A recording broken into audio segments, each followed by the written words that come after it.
आज के किस स्टडीज के इस लेक्चर में बात करेंगे डोमेस्टिक वायलेंस एक्ट के अंतर्गत आने वाले मेंटेनेंस केस की और साथ ही बात करेंगे BNSS 144 के अंतर्गत आने वाले मेंटेनेंस केस की।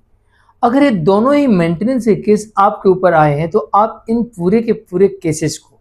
क्योंकि इसमें क्या होता है डोमेस्टिक वायलेंस में कि पत्नी एक के साथ कई सेक्शन लगाती है और एक व्यक्ति के ऊपर नहीं, इसमें कई व्यक्तियों के ऊपर केस होता है, यानी कि ना ये एक सेक्शन में आता है और ना ही एक व्यक्ति पे आता है, कई सेक्शन में आता है और कई लोगों के ऊपर केस आता है। और अगर आप चाहते हैं कि इस केस को पूरी तरीके से डिसमिस कराना तो ये डिसमिस भी पूरा हो सकता है। ऐसे कुछ जजमेंट देखने को मिलते हैं जहां पर BNSS 144 का केस डिसमिस हुआ है और ऐसे भी जजमेंट देखने को मिलते हैं जहां पर डोमेस्टिक वायलेंस एक्ट के अंतर्गत आने वाले कई धाराओं में कई लोगों के ऊपर केस था, फिर भी पूरा का पूरा केस कोर्ट ने डिसमिस कर दिया। तो चलिए आज के केस स्टडीज के इस लेक्चर में उन जजमेंटों के बारे में बताएंगे किस आधार पर उन जजमेंटों में ये कहा गया है कि ऐसे केस को डिसमिस किया जाता है। जय जनेन्द्र हूं केस जैन। वीडियो को लाइक और शेयर कर दीजिए और इस तरह के जजमेंट्स का पैकेज पाने के लिए जिसमें लगभग आपको 200 जजमेंट्स मिलते हैं निश्चित जानकारी के लिए दिए गए नंबर पर आप हमें संपर्क कर सकते हैं। चलिए शुरुआत करते हैं। नंबर 1, ऐसे कुछ जजमेंट देखने को मिल रहे हैं जहां पर कोर्ट ये कह रही है कि जब कोई गंभीर आरोप न लगाया गया हो, यानी जो बयान दिए हैं, जो पिटीशन पेश की, उसमें कोई भी ऐसा गंभीर आरोप नहीं है, सामान्य आरोप लगाकर केस फाइल किया गया है, तो ऐसे या फिर किसी व्यक्ति विशेष के ऊपर कोई गंभीर आरोप नहीं है, बस सामान्य आरोप है, तो ऐसी परिस्थितियों में व्यक्ति विशेष का नाम हट सकता है या पूरा केस भी यहां पर डिसमिस हो सकता है। नंबर 2, जो लोग साथ नहीं रहते और ना ही उन लोगों के विरुद्ध कोई आरोपों का सीधा संबंध स्थापित हो रहा है। दो बात ध्यान रखिएगा, जो लोग साथ नहीं रहते और जो आरोप लगाए गए हैं उन आरोपों का सीधा संबंध उन लोगों से स्थापित नहीं होता, मतलब कि कोई अन्य ऐसा सबूत नहीं है जो सीधी तरीके से कनेक्ट करे कि पत्नी जो आरोप लगा रही है डोमेस्टिक वायलेंस के केस में वो उन लोगों से सीधा संबंध रखता हो। तो इस केस में जो लोग साथ नहीं रहते उनसे संबंधित जो आरोप है वो सीधे उन आरोपों को उनसे संबंध नहीं जोड़ता है, तो ऐसी परिस्थिति में उन लोगों के नाम हटा दिए जाएंगे। नंबर 3, पत्नी के पास पर्याप्त आय के साधन है, पत्नी के पास पर्याप्त आय के साधन है और पति के विरुद्ध या उसके परिवार वालों के विरुद्ध कोई विशेष आरोप नहीं है,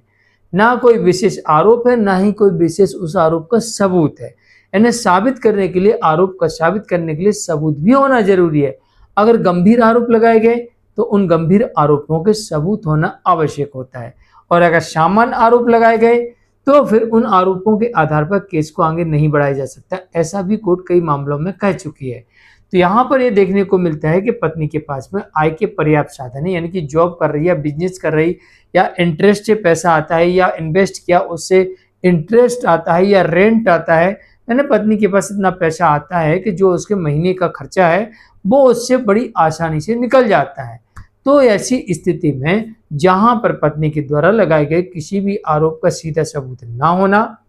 और कोई भी गंभीर आरोप पर उसका कोई सबूत ना होना और साथ ही जहां पर पत्नी के पास पर्याप्त आय के साधन होना, ऐसे पूरे डोमेस्टिक वायलेंस एक्ट के अंतर्गत आने वाले केस को डिसमिस किया जा सकता है और साथ ही BNSS 144 या CRPC 125 या फिर हिंदू मैरिज एक्ट के 24 सेक्शन का केस हो, इसे भी रद्द किया जा सकता है। नंबर 4, जहां पर पत्नी जारता की स्थिति में हो, यानी कि पत्नी अडल्ट्री में है या फिर लिविंग में रह रही या किसी के साथ उसका अफेयर चल रहा है या किसी के साथ फिजिकल रिलेशन बनाती है या फिर रीमैरिज कर ली। देखो जारता की स्थिति अलग अलग समझना, फोन पे किसी से मनोरंजन चलता, बात करते हैं टाइम पास करने के लिए, लेकिन एक ही एक व्यक्ति से लगातार बातें करना, तो कोर्ट इसे अडल्ट्री मानती है कि भाई वो व्यक्ति जो आपकी पत्नी है उसका किसी व्यक्ति के प्रति बहुत ज़्यादा प्रेम है, पति के प्रति प्रेम नहीं है। जब पति का सोने का वक्त होता है तो पति के साथ सोने की बजाय उस व्यक्ति से बात करती है, जब पति को खाना देने का टाइम होता है तो पति को खाना देने की बजाय उस व्यक्ति से बात करती है, पति के साथ शारीरिक संबंध बनाने में आनाकानी करती है और उस व्यक्ति के साथ अडल्ट बातें करती है। तो बार बार बात करती है, रात भर बात करती है, कई घंटों तक बात करती है, तो ये क्या हो गया? अफेयर यानी अडल्ट्री हो गया। जहां पर किसी के साथ पैसे लेके फिजिकल रिलेशन बनाती है, किसी होटल में जाके, किसी के पास जाके या किसी को घर बुला के पैसे लेके संबंध बनाती है, लेकिन यहाँ पर अफेयर नहीं है, ना लिविंग नहीं है, पैसे लिए संबंध बनाए, तो इसके लिए भी ये भी जारता की स्थिति में आएगा। और जहाँ पर लिविंग में रहने लगी हैं तो ये अडल्ट्री में आएगा। और जहाँ तक रीमैरिज कर ली है तो ये पूरी तरीके से अडल्ट्री साबित हो गई। तो ऐसी परिस्थिति में ये सबूत होने पर, पति के पास साबित होने पर, ऐसी परिस्थिति में डोमेस्टिक वायलेंस एक्ट के अंतर्गत केस हो, चाहे BNSS 144 के अंतर्गत केस हो, चाहे CRPC 125 के अंतर्गत हो, चाहे हिंदू मैरिज एक्ट के सेक्शन 24 के अंतर्गत या 25 के अंतर्गत केस हो, इनमें अगर पत्नी मेंटेनेंस का डिमांड करती है या हिंदू दत्तक एवं भरण पोषण अधिनियम के अंतर्गत केस हो, इसमें पत्नी अगर मेंटेनेंस की डिमांड करती है, कॉम्पनसेशन की डिमांड करती है, लिटिगेशन चार्ज की डिमांड करती है, रेंट की डिमांड करती है, राइट टू रेसिडेंस की डिमांड करती है, तो कोर्ट पत्नी की इन डिमांडों को डिसमिस करते हुए और पत्नी को एक भी पैसा देने से साफ इनकार कर सकती है। नंबर 5, और आमतौर पर कर भी देती है। ऐसी परिस्थिति में आमतौर पर 99.99% केसेस में कोर्ट ऐसी पत्नी को एक पैसा नहीं देती, बशर्ते पति के पास में प्रॉपर सबूत होना चाहिए साबित करने के लिए। अब दो तरीके से पति यहाँ पर सबूत ला सकता है। एक सबूत वो हो सकता है जो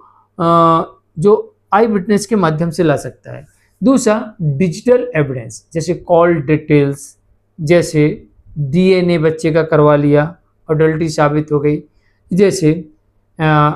voice recording, audio recording, video recording, CCTV recording, photographs, police investigation report,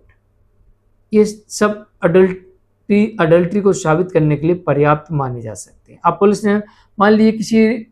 hotel पे रेड कर दी, किसी कमरे पे, किसी मकान पे रेड कर दी, वहां पर किसी के साथ अवैध संबंध बनाते हुए पकड़ी गई, तो पुलिस की जो रिपोर्ट आएगी उस रिपोर्ट के आधार पर भी जारता की स्थिति साबित हो जाएगी, अडल्ट्री साबित हो जाएगी, और इस आधार पर कोर्ट पत्नी को एक भी पैसा देने से इनकार कर सकती है। नंबर 5 और एक महत्वपूर्ण विषय है जो कि कानून ये कहता है कि पत्नी अपनी मर्जी से, पति की परमिशन के बिना अलग रहती है, तो ऐसी परिस्थिति में पत्नी बेरोजगार ही क्यों ना हो, तब भी ऐसी पत्नी में कोर्ट ऐसी पत्नी को सभी प्रकार के मेंटेनेंस देने से वंचित कर सकती है। जहां पर जारता की स्थिति होती है वहां पर भी पत्नी बेरोजगार ही क्यों ना हो, यानी अडल्ट्री की स्थिति में और बिना किसी कारण अपनी मर्जी से अलग रहने वाली स्थिति में कोर्ट पत्नी को सभी प्रकार के मेंटेनेंस देने से वंचित कर सकती है, एक भी पैसा न दे ऐसा हो सकता है। लेकिन ध्यान रहे, पति को साबित करना आवश्यक होता है। मैं हूं मुकेश जैन, आज के लिए इतना ही। नमस्कार।